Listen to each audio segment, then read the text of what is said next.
Introduction. Peter, I'm feeling very thirsty. Can you get me some water to drink, please?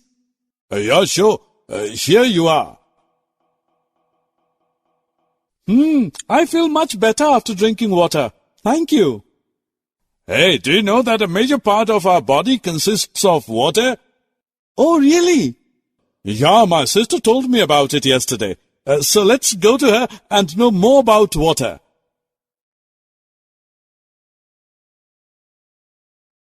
Objectives.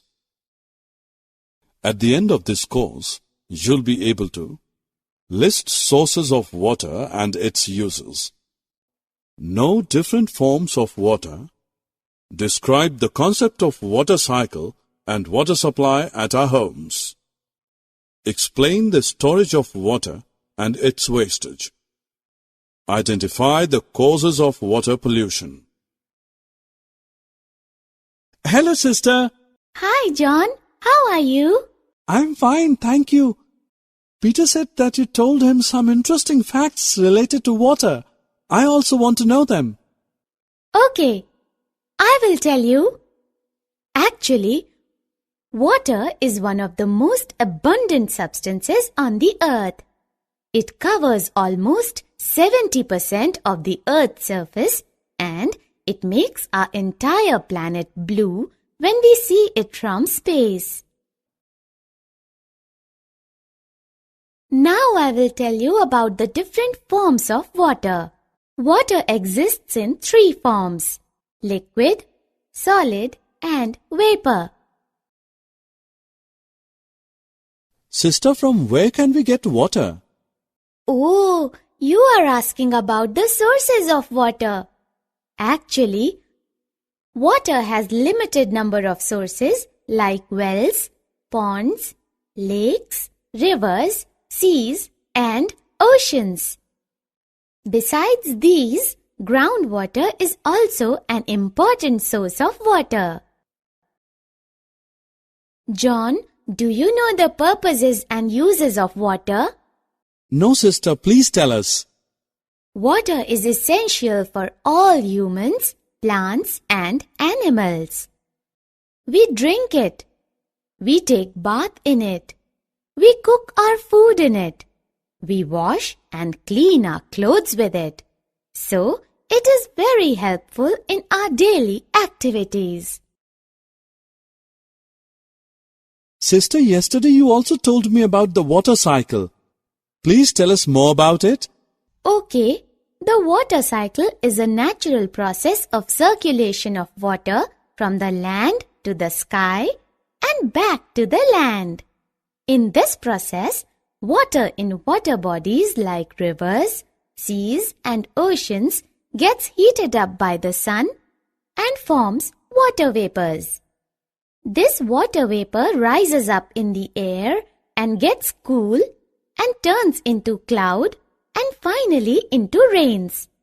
Then, after raining, land water goes to lakes and rivers, which then flow back to the seas or oceans, and the cycle completes. This cycle gets repeated again and again.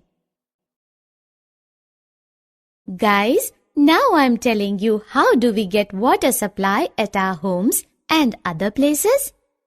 As you know that we get water through taps and this water is drawn from a lake or a river and then it is supplied through a network of pipes after purification process at the water plants. We should not waste water while doing daily activities. We all use so much water while brushing teeth or washing dishes. Sometimes large amount of water gets wasted through small leaks in pipes and dripping taps. Look, John, this water is so dirty. Oh yes, but how does the water get so dirty? Guys, do you know that throwing garbage and draining sewage into the water bodies makes it dirty and polluted? We cannot use this water for drinking and other household purposes. Sister, my teacher told me that we can also store the rainwater and reuse it. But how can we do it?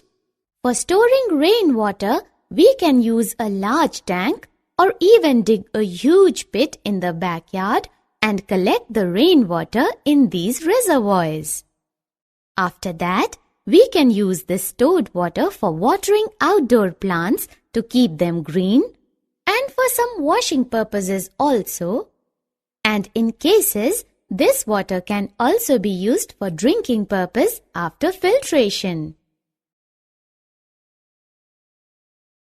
Summary.